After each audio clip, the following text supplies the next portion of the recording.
అందరికీ నమస్కారం. రాష్ట్ర ప్రజలకి, శ్రేయోభిలాషులు ప్రతి ఒక్కళ్ళకి తొలి ఏకాదశి శుభాకాంక్షలు. రాష్ట్ర ప్రజలకి, శ్రేయోభిలాషులకి ప్రతి ఒక్కళ్ళకి.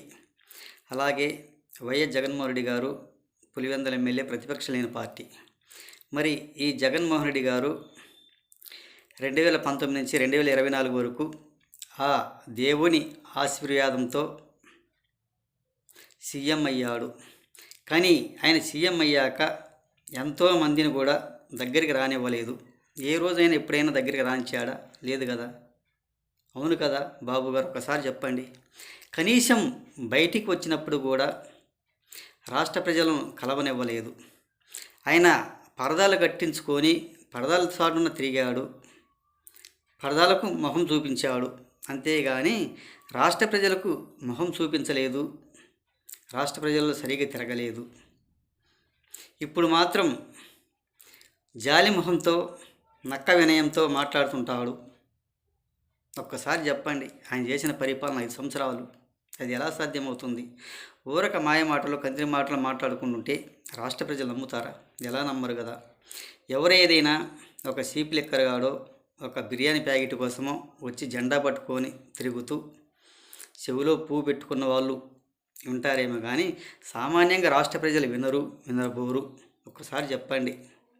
అన్నీ మోసపు మాటలు, అమాయకపు మాటలు, తెలియని మాటలు మాట్లాడుకుంటుంటారు ఈ వైసీపీ వాళ్ళు. ఒక్కసారి చెప్పండి రాష్ట్ర ప్రజలు, మనం 5 సంవత్సరాలు ఎలా చేశాము, ఏ విధంగా చేశాము, ప్రజలను ఏ విధంగా ఇబ్బంది పెట్టాము, ఎలా ఇబ్బంది పెట్టాము అనేది ఒకసారి ఆలోచించుకోవాల్సిందిగా. ఏది ఏమైనా ఆయన బెదిరిస్తుంటారు. 2029 అధికారంలోకి వచ్చేది నేనేను, ఆయన వచ్చేది లేదు, పాడు లేదు. ఊరక బెదిరిస్తూ భయం పెట్టాలన్న ఉద్దేశంతో అటువంటి మాటలు మాట్లాడుతుంటారు. ఆయన రాబోడు. ఒక్కసారి ఆలోచించుకోండి రాష్ట్ర ప్రజలు. ఈ వైసీపీ వాళ్ళు ఏంటంటే ఊరక ఏదో ఒక మాయమాటలు మాట్లాడుకుంటూ బెదిరిస్తూ భయపెడుతూ ఉంటే వాళ్ళు భయపడతారు అని అనుకుంటారు. కానీ అది ఎలా సాధ్యమవుతుంది? ఒకసారి చెప్పండి. కాదు కదా. ఆయన 5 సంవత్సరాలు కూడా పరదాల చాటు తిరిగాడు, జనాలను కలవలేదు. ఇప్పుడు ఒక నక్కజాలి మొహంతో రాష్ట్ర ప్రజలకు రావాలంటే ఎలా కలుగుతుంది? ఈ అంబటి రాంబాబు గారికి ఏమీ తెలియదు, ఎలా తెలియదు, ఏం మాట్లాడాలనేది కూడా తెలియదు. ఊరకు పనికి మాలిన మాటలు మాట్లాడుకుంటూ ఉండటం తప్ప దేనికి పనికి రారు.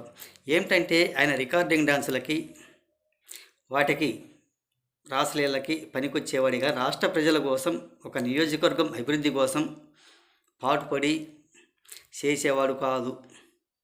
ఇటువంటి పనికిమాలిన మాటలు మాట్లాడుకుంటూ ఉంటే సరైనది కూడా కాదు అని తెలియజేస్తూ ప్రతి ఒక్కళ్ళకి హృదయపూర్వక ధన్యవాదాలు.